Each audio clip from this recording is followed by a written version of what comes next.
नमस्कार दोस्तों, एक बार फिर से आप सभी का स्वागत है आपके अपने YouTube channel Indian technical institute पर। और दोस्तों, आप सभी के लिए जो है अपनी जो कम्पिटिटिव एग्ज़ाम की जो सीरीज चल रही है उसके अंदर नेक्स्ट जो है वो अपने पार्ट लेके आए हैं। ये जो टेक्निकल हेल्पर का जो एग्ज़ाम है जो आपका 23 तारीख का सेकंड शिफ्ट के अंदर हुआ था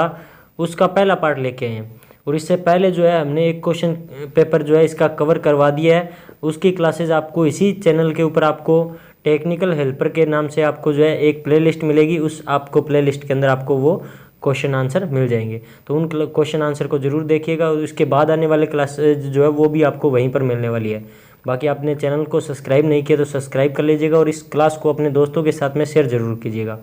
और देखते हैं कि इस क्वेश्चन पेपर के अंदर आपको कौन कौन से क्वेश्चन दिए गए हैं। वैसे तो आपको इसके आंसर की आपको इसमें साथ दी गई है, लेकिन मैं आपको आराम से बताने की कोशिश करूंगा कि इसके अंदर जो है आपके कौन कौन से क्वेश्चन जो है किस किस टाइप से दिए गए हैं। इससे आपको लैंग्वेज जो है क्वेश्चन की वो आपको समझने में आसानी रहने वाली है। तो क्लास को कंप्लीट देखिएगा। चलिए दोस्तों, स्टार्ट करते हैं।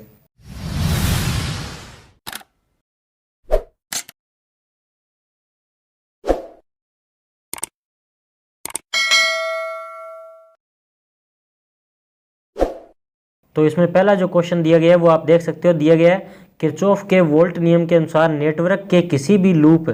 बंद लूप में IR गिरावट और EMF का बीजगणितीय योग सदैव क्या होगा। यानी कि आपको पूछा गया है कि किरचॉफ का जो वोल्टेज नियम है उसके अनुसार जो नेटवर्क के अंदर जो आपका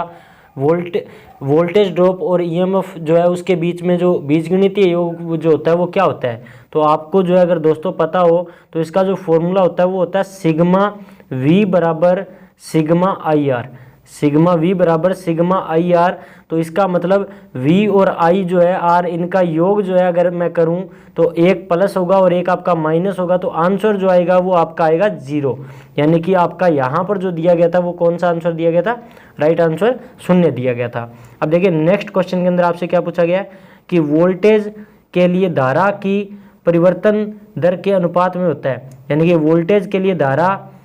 की परिवर्तन दर के अनुपात में कौन सा कारक होता है। तो आपको दिया गया है प्रतिरोधक होता है, संधारित्र होता है, प्रेरित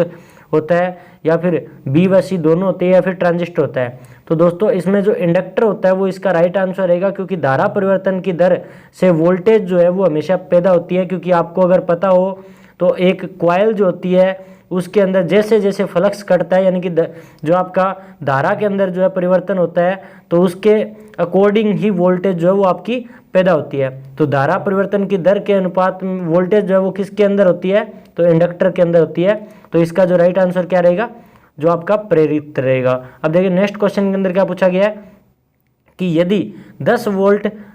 की बैटरी है वो 3 ओम, 5 ओम, 10 ओम और 20 ओम के जो प्रतिरोध है उनके समांतर में जुड़ी हुई है। तो 5 ओम का जो प्रतिरोध है उसके अंदर जो वोल्टेज है वो आपकी क्या होगी। तो आपको पता है कि समांतर के अंदर जो वोल्टेज होती है वो हमेशा क्या रहती है, समान रहती है। तो समांतर में वोल्टेज समान रहेगी, तो इसका मतलब अगर 10 वोल्ट की बैटरी है तो वो 3, 5, 10, 20 जो भी आपके प्रतिरोध होंगे उन सभी के ऊपर वोल्टेज आपकी समान रहेगी। इसका मतलब इसका जो राइट आंसर क्या रहेगा, यहाँ पर 10 रहेगा। अब देखिए नेक्स्ट क्वेश्चन के अंदर क्या पूछा गया है, यहाँ पर पूछा गया है कि श्रेणी संयोजक के लिए तुल्यकालिक प्रतिरोध, यानी कि श्रेणी संयोजन के लिए, यानी कि जो आपका श्रेणी क्रम में अपने प्रतिरोध जोड़ते हैं तो प्रतिरोध का मान क्या होता है। तो सबसे अधिक प्रतिरोध से कम होता है, सबसे अधिक प्रतिरोध से अधिक होता है, सबसे कम प्रतिरोध से कम होता है, सबसे कम प्रतिरोध के बराबर होता है, सबसे अधिक प्रतिरोध के बराबर होता है। तो आपको पता है कि जो अपने श्रेणी क्रम में प्रतिरोध जोड़ते हैं तो उसमें जो मान आता है जोड़ने के बाद में जो सबसे बड़ा जो प्रतिरोध होता है उससे भी अधिक आता है। इसका मतलब इसका जो राइट आंसर रहेगा वो B रहेगा। लेकिन अगर आपको यहाँ पर दिया होता कि समांतर के अंदर जो है वो आपका तुल्य प्रतिरोध जो है वो क्या होगा, तो वहाँ पर आपका जो होता वो आपका क्या होता, सबसे कम होता। अब देखिए नेक्स्ट क्वेश्चन के अंदर क्या दिया गया है कि लेड एसिड सेल जो है उसकी धारिता किस पर निर्भर करती है। यानी कि लीड एसिड लिखा हुआ है लेकिन लेड एसिड सेल की बात हो रही है। लेड एसिड सेल की जो कैपेसिटेंस है उसका मान किस पर निर्भर करता है। तो यहाँ पर आपको दिया गया है इलेक्ट्रोलाइट के विशिष्ट गुरुत्व पर निर्भर नहीं करता है। तो यहाँ पर इलेक्ट्रोलाइट के विशिष्ट गुरुत्व पर, डिस्चार्ज की दर पर, तापमान पर, प्लेट के क्षेत्रफल पर, तो इन चारों के ऊपर ही निर्भर करता है। तो इसका मतलब इसका जो राइट आंसर क्या रहेगा कि इनमें से कोई नहीं ऐसा कारक है जिसके ऊपर आपका विशिष्ट गुरुत्व जो है वो आपका लेड एसिड सेल है उसकी धारिता जो है वो आपकी निर्भर नहीं करती हो। अब देखिए इसके बाद में नेक्स्ट क्वेश्चन के अंदर पूछा गया है कि संवाहक में प्रवाहित धारा किसके समानुपाती होती है, यानी कि संवाहक की बात हो रही है, यानी कि चालक की बात हो रही है कि एक कंडक्टर जो होता है उसके अंदर जो प्रवाहित होने वाली धारा है वो आपकी किसके समानुपाती होती है, तो अपवाह वेग के समानुपाती होती है, फ्लक्स प्रवाह के समानुपाती होती है, जो है आपकी यहाँ पर जो आपकी बात हो रही है अपवाह वेग की, तो इसका मतलब क्या है फ्लक्स प्रवाह, यानी कि इसका जो राइट आंसर क्या रहेगा वो रहेगा अपवाह वेग, यानी कि फ्लक्स प्रवाह के जो है समानुपाती होती है एक कंडक्टर में जो है प्रवाहित होने वाली धारा। अब देखिए इसके बाद में नेक्स्ट क्वेश्चन के अंदर क्या पूछा गया है कि एक कंडक्टर यानी कि एक संवाहक की लंबाई जो है और अनुप्रस्थ काट का क्षेत्रफल जो है वो क्या होगा यदि जो उसका प्रतिरोध और प्रतिरोधकता जो है वो आपकी बराबर है, यानी कि आपका जो प्रतिरोध और प्रतिरोधकता बराबर है तो उसके अंदर जो लंबाई और अनुप्रस्थ काट क्षेत्रफल है उसका अनुपात क्या रहेगा। तो आपको अगर पहले तो पता होना चाहिए फॉर्मूला, तो फॉर्मूला क्या होता है रो एल बटा, यानी कि रो एल बटा में ए होता है, यानी कि आपका प्रतिरोधकता लंबाई और एरिया के क्या होता है यहाँ पे इस तरीके से होता है, यानी कि लंबाई के समानुपाती होता है, एरिया के व्युत्क्रमानुपाती होता है। इसका मतलब इसने बोला है कि आपका रो एल बटा में ए, यानी कि आपने बोला कि लंबाई और जो अनुप्रस्थ काट का क्षेत्रफल है वो क्या रखें कि प्रतिरोधकता और प्रतिरोध बराबर हो। तो अगर मैं इन दोनों को जो है एक एक मान लूँ, इसका मतलब इन दोनों को एक एक मान लूँ तो यहाँ पर लंबाई और प्रतिरोधकता बराबर हो जाएगी। इसका मतलब अगर मैं यहाँ पर लंबाई भी 1 मीटर ले लूँ और यहाँ पर आपका जो आपका प्रतिरोधकता है उसका मान भी 1 मीटर स्क्वायर ले लूँ तो आपका क्या हो जाएगा, दोनों का मान अनुप्रस्थ काट क्षेत्रफल जो है वो आपका 1 मीटर स्क्वायर ले लूँ तो दोनों आपका क्या हो जाएगा, वो आपके बराबर हो जाएंगे। तो इसका मतलब यहाँ पर 1 मीटर और 1 मीटर स्क्वायर है, एक सेमी स्क्वायर नहीं है, ए वाला ऑप्शन नहीं है। अगर 1 मीटर की जगह पे आपको ए ऑप्शन में 1 सेमी दिया होता तो वो आपका आंसर सही होता, लेकिन यहाँ पर नहीं दिया गया था। नेक्स्ट क्वेश्चन के अंदर क्या पूछा गया है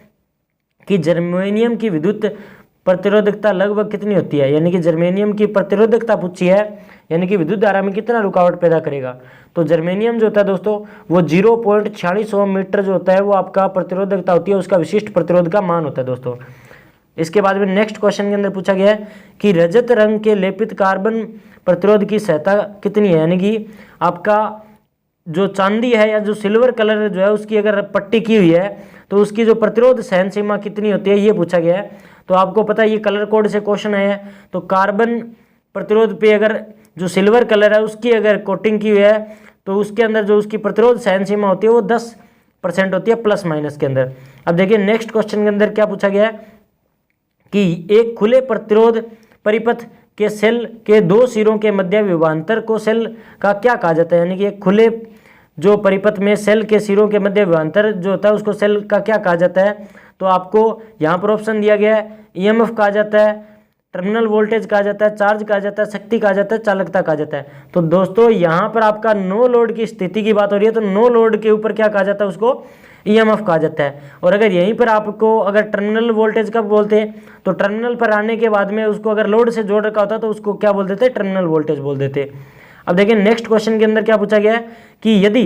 समान पदार्थ और लंबाई के 2 तारों की प्रतिरोधकताएं क्रमशः 5 ओम और 10 ओम है तो दोनों जो तार है उनकी त्रिज्याओं का अनुपात क्या होगा। तो आपको पहले तो ये पता होना चाहिए प्रतिरोध का अनुपात क्या है। तो प्रतिरोध यानी कि R1 और R2 का अनुपात क्या है, R1 और R2 का जो अनुपात है यहाँ पे आप देख सकते हो दोनों का जो अनुपात है वो आपका क्या है, आपको दिया गया है 5 और 20, यानी कि 5 और 20 इसका मतलब 1 और 4 अनुपात दिया गया है। और अगर मैं बात करूं इसी जगह पे एरिया जो है यानी कि कटाक्ष क्षेत्रफल है उसका अनुपात क्या है, तो एरिया जो है उसका अनुपात क्या होगा, तो एरिया के अनुपात क्या है यहाँ पे,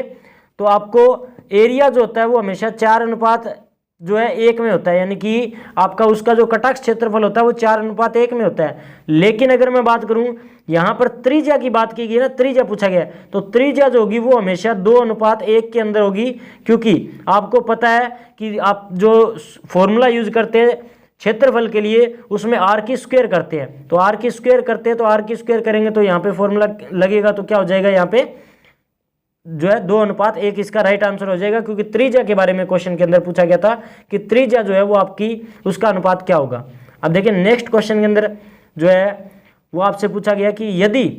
जो है 200 120 वोल्ट पर चलने वाले टोस्टर का प्रतिरोध 60 ओम है, तो इसकी शक्ति कितनी होगी, यानी कि 120 वोल्ट पर चलने वाले टोस्टर के अंदर जो है शक्ति कितनी होगी, तो आपको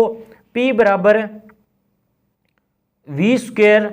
बटे में जो है R का फॉर्मूला याद होगा। इसमें अगर आप मान रखेंगे कि आपके पास जो है 120 वोल्ट की सप्लाई है, तो 120 इंटू 120 बटे में 60, तो यहाँ से जब कैलकुलेट करेंगे 120 जो है इंटू 120 बटे में 60 करेंगे तो आपका आंसर आ जाएगा 240। तो यहाँ पर 240 कौन से ऑप्शन में दिया गया है, ए ऑप्शन में दिया गया, तो ए ऑप्शन इसका राइट आंसर होगा। अब देखिए नेक्स्ट क्वेश्चन के अंदर जो है क्या पूछा गया है कि दिया गया जो चित्र है वो आपका किस चीज़ का चित्र आपको दिखाया गया है। तो ये जो आपको सिंबल दिखाया गया है ये आपका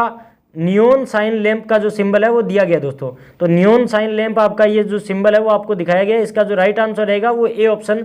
नियॉन साइन लैंप है। अब देखिए नेक्स्ट क्वेश्चन के अंदर पूछा गया है कि आरंभ में वोल्टेज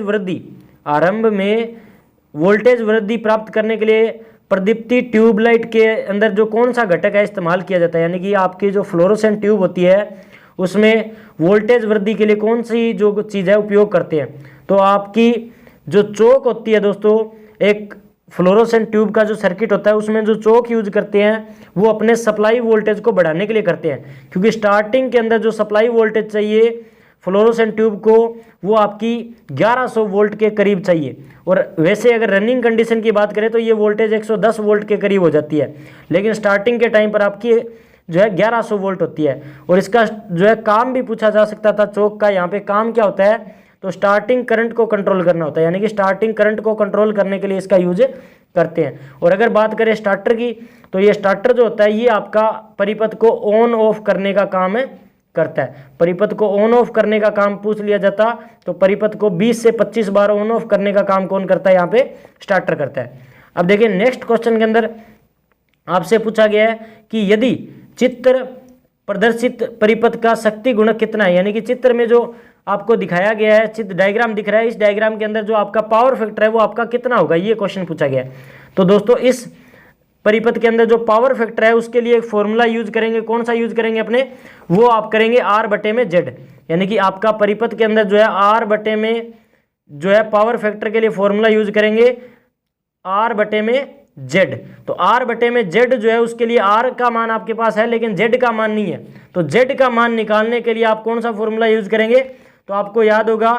यहाँ पर R स्क्वायर, यानी कि R स्क्वायर प्लस में XL की स्क्वायर, R स्क्वायर प्लस में XL की स्क्वायर होती है। तो ये फॉर्मूला अपने यूज करेंगे और इसको जब अपने कैलकुलेशन करेंगे R का मान रखेंगे 3 ओम और XL का मान रखेंगे 4 ओम, तो आपके पास जो है यहाँ पर जो आंसर आएगा वो आंसर आएगा आपका क्या, 5। अब देखिए यहाँ पर आप 5 आंसर आने के बाद में क्या करेंगे, यहाँ पर 3 बटे में 5 जब करेंगे तो आंसर आएगा यहाँ पर 0.6, यानी कि 0.6 आएगा, लेकिन 0.6 और लेगिंग होना चाहिए क्योंकि यहाँ पर आपकी कॉइल लगी है, तो कॉइल जो है वो आपकी लगी है, तो यहाँ पर इसका आंसर क्या होना चाहिए 0.6 लेगिंग। और असल में जो है R बटे Z जो है वो आपका पावर फैक्टर के लिए फॉर्मूला यूज करेंगे यहाँ पे। अब देखिए नेक्स्ट क्वेश्चन के अंदर आपसे क्या पूछा गया है कि भारत में 230 वोल्ट के घरेलू AC मुख्य आपूर्ति वोल्टेज की मानक आवृत्ति क्या है, यानी कि घर में जो सप्लाई आ रही है 230 वोल्ट की उसकी सप्लाई वो आवृत्ति कितनी है, फ्रिक्वेंसी का मान पूछा गया है। तो भारत में फ्रिक्वेंसी का मान कितना है, 50 हर्ट्ज है, इसमें तो कोई डाउट नहीं होगा। अब देखिए नेक्स्ट क्वेश्चन के अंदर पूछा गया है कि 0 वाट का लैंप कितनी खपत करता है, यानी कि 0 वाट का जो लैंप होता है वो कितनी खपत करता है। तो वैसे तो 0 वाट का लैंप कोई खपत नहीं करना चाहिए, लेकिन असल में अगर बात करें तो अगर कोई लैंप है तो उसमें फिलामेंट तो लगा होगा, अगर कोई फिलामेंट लगा हुआ है तो अगर उसकी पावर कैलकुलेशन करनी है तो पावर के लिए P बराबर VI फॉर्मूला यूज करेंगे। शक्ति खपत पूछा है ना, तो P बराबर VI करेंगे, और ये अगर कोई ना कोई धारा लेगा इसका मतलब पावर खपत तो करेगा कोई ना कोई। और अगर मैं बात करूं इसके अलावा अगर देखना चाहूँ तो इसमें कोई ना कोई फिलामेंट लगा हुआ है तो V स्क्वायर बटे में R भी यूज कर सकते हैं, तो V स्क्वायर R बटे में R यूज करेंगे। रेजिस्टेंस अगर है फिलामेंट का कोई ना कोई प्रतिरोध है तो इसका मतलब पावर कंजप्शन भी ये कोई ना कोई करेगा। तो इसका जो मान होता है वो लगभग 15 वाट के करीब होता है एक आपका अगर 0 वाट का लैंप है तो उसकी पावर कंजप्शन की बात करें तो। अब इसके बाद में नेक्स्ट क्वेश्चन के अंदर पूछा गया है कि एक जो है 0 एक आपका शुद्ध अर्धचालक है, एक आपका शुद्ध अर्धचालक है, तो उसकी अशुद्धि जो मिलाते हैं उसकी प्रक्रिया को क्या कहते हैं, यानी कि आपका नेज अर्धचालक या फिर जिसको शुद्ध अर्धचालक बोलते हैं, उसमें जो आपकी अशुद्धि मिलाने की प्रक्रिया उसको अपने क्या कहते हैं, तो उसको दोस्तों अगर आपको याद है तो उसको अपने क्या कहते हैं, डोपिंग कहते हैं, डोपिंग कहते हैं। और आपका इसको मध्यम क्रिया भी बोल देते हैं, डोपिंग क्रिया भी बोल देते हैं। अब देखिए नेक्स्ट क्वेश्चन के अंदर पूछा गया है कि किसी पीएन जंक्शन डायोड के लिए स्पेस चार्ज क्षेत्र की मोटाई जो है इसके तरंग दैर्ध्य के खालिस्तान क्रम में होती है, यानी कि आपकी स्पेस चार्ज जो है आपकी किसकी बात हो रही है, डिफ्लेक्शन लेयर की बात हो रही है। डिफ्लेक्शन लेयर की जो मोटाई है वो किसके जो है तरंग दैर्ध्य के बराबर होती है, इसका मान कितना होता है, तो इसका जो मान होता है दोस्तों वो 10⁻⁻⁴ सेमी होता है, 10⁻⁻⁴ सेमी होता है। कई बार आपको 10⁻⁻⁴ सेमी ना मिले ऑप्शन में तो 10⁻⁻⁶ मीटर भी मिल सकता है, 10⁻⁻⁶ मीटर मिल सकता है, या फिर एक जो है माइक्रोमीटर भी आपको मिल सकता है, ठीक है ना। ये सारे के सारे ऑप्शन आपको मिल सकते हैं। नेक्स्ट क्वेश्चन देखिए, आपको दिया गया है कि दिया गया प्रतीक चिन्ह किस डायोड को दिखाता है। तो दिया गया जो चिन्ह है दोस्तों वो आपका वेक्टर डायोड, स्कॉटी की diode, zener diode, tunnel diode या फिर फोटो डायोड किसको दिखाता है। तो ये जो दोस्तों होता है, ये आपका जो सिंबल है वो आपका स्कॉट की डायोड का है, ये आपका जीनर डायोड का डायग्राम नहीं है, क्योंकि जीनर डायोड का जो डायग्राम होता है उस डायोड के डायग्राम में आपका इस तरीके से डायोड जो होगा वो आपका उसके साथ में इस तरीके से जो है आपका बना होगा, यानी कि उसमें आपका इस तरीके से आगे से राउंड किया हुआ जो है वो नहीं होगा। ये स्कॉट की डायोड होता है, इसको इलेक्ट्रॉन कैरियर डायोड भी बोल देते हैं और हॉट कैरियर डायोड भी बोल देते हैं। इसमें असल में क्या होता है, इस तरीके से आपका पी और एन प्रकार के पदार्थों से मिलकर बनता है, ये पी और एन प्रकार के पदार्थों से मिलकर बनता है, लेकिन इसमें जो पी होता है वो आपका किसी भी मेटल या धातु से बना होता है और एन जो होता है वो आपका सिलिकॉन से बना होता है। तो ये आपका जो डायग्राम बना हुआ है ये किसका बना हुआ है, तो ये आपका स्कॉट की डायोड का है। तो ये जो सारे के सारे आज के क्वेश्चन थे, उम्मीद करूंगा कि ये सारे के सारे जो क्वेश्चन है वो आपको बेहतर तरीके से समझ में आ गए हैं और मैंने बहुत ईजी तरीके से समझाने की कोशिश की है। इसका जो नेक्स्ट पार्ट है वो जल्द ही अपलोड करेंगे, तो तब तक चैनल को सब्सक्राइब कर लीजिए और क्लास को शेयर कर दीजिए अपने दोस्तों के साथ में। और अगर क्लास आपको पसंद आई तो क्लास को लाइक कीजिए। अगर कोई डाउट है तो नीचे कमेंट सेक्शन के अंदर कमेंट कीजिए, और अगर आपको कोई और विशेष क्लास चाहिए या जानकारी चाहिए तो भी नीचे कमेंट सेक्शन के अंदर कमेंट कीजिए, हम आपको उसका रिप्लाई करने की कोशिश जरूर करेंगे। बाकी मिलेंगे नेक्स्ट क्लास के साथ में, तब तक के लिए जय हिंद जय भारत दोस्तों।